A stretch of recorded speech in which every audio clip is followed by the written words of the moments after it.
Selamat pagi rekan profesional. Pada pagi hari ini saya akan berbincang dengan Bapak Wawang Sukmoro yang dikenal sebagai salah seorang konseptor penerapan sistem metode manajemen Kaseng di Indonesia.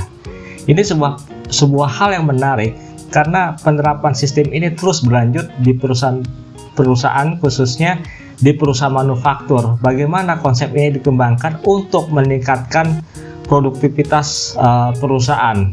Oleh karena itu kita langsung saja ke Pak Wawang Sukmoro.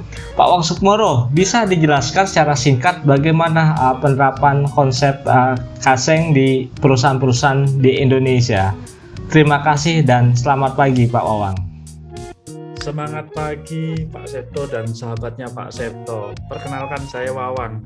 Terima kasih Pak Septo sudah menanyakan tentang Kaseng. Alhamdulillah saya baru landing dan sampai hotel karena besok akan bertemu klien seperti biasa, menangani mereka, konsultasi dengan mereka.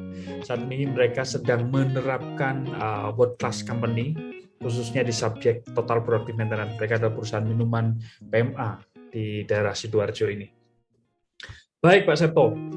Kaseng, wah ini pertanyaannya menarik banget nih Pak Septo, karena banyak klien juga yang awalnya ketika belum tahu apa itu Kaseng pasti mereka bertanya. Pertanyaannya pun cukup lucu-lucu, kalau menurut saya lucu ya Pak ya, karena gini, apakah Kaseng cocok bagi perusahaan saya atau perusahaan kami?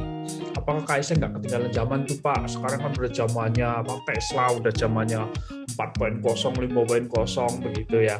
Apakah Kaseng itu merupakan kerjaan tambah, kesibukan tambah atau gimana? Nah, saya tidak menyalahkan ketika mereka bertanya begitu, Pak.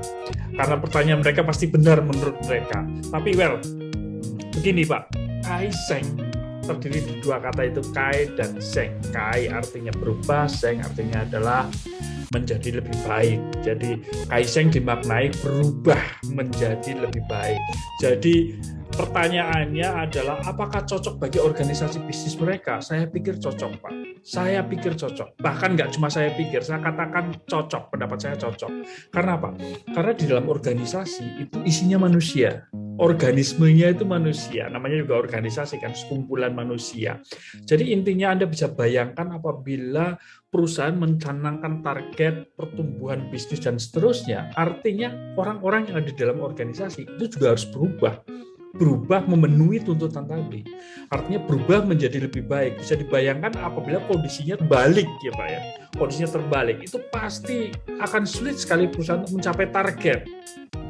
Karena begini Pak Septo, Bapak Ibu sekalian kalau menikmati channel ini atau sedang mendengarkan suara saya, jadi Kaseng itu terletak pada pertumbuhan perilaku orang. Tadi saya bilang adalah organisasi sekumpulan orang, maka Kaseng adalah pertumbuhan individunya di dalam organisasi itu, di dalam kehidupan mereka. Jadi Kaseng sifatnya adalah lebih personal sebetulnya kalau saya bilang. Kalau orang itu mau bertumbuh, orang itu mau berubah, tentu akan berdampak bagus bagi organisasi.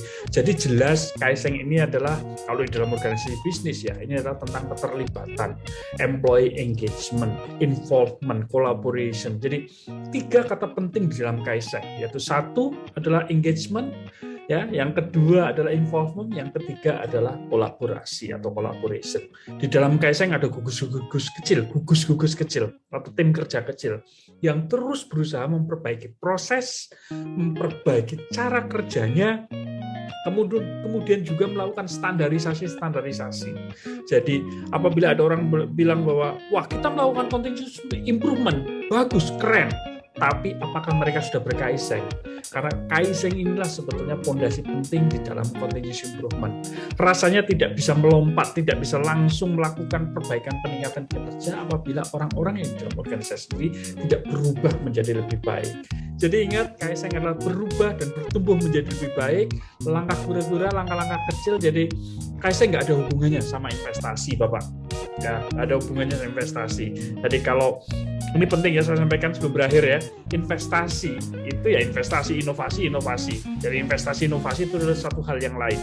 Kaiseng adalah bagaimana mereka merubah cara kerjanya, merubah cara pendekatan terhadap proses dan standarisasinya, kemudian melakukan peningkatan-peningkatan kecil di dalam lingkungan kerjanya, sehingga hasilnya bisa melampaui target yang diinginkan perusahaan. So, itu jawaban saya, Pak Septo. Semoga menjawab ya, Pak Septo ya. Begitu, terima kasih banyak. Wassalamualaikum warahmatullahi wabarakatuh.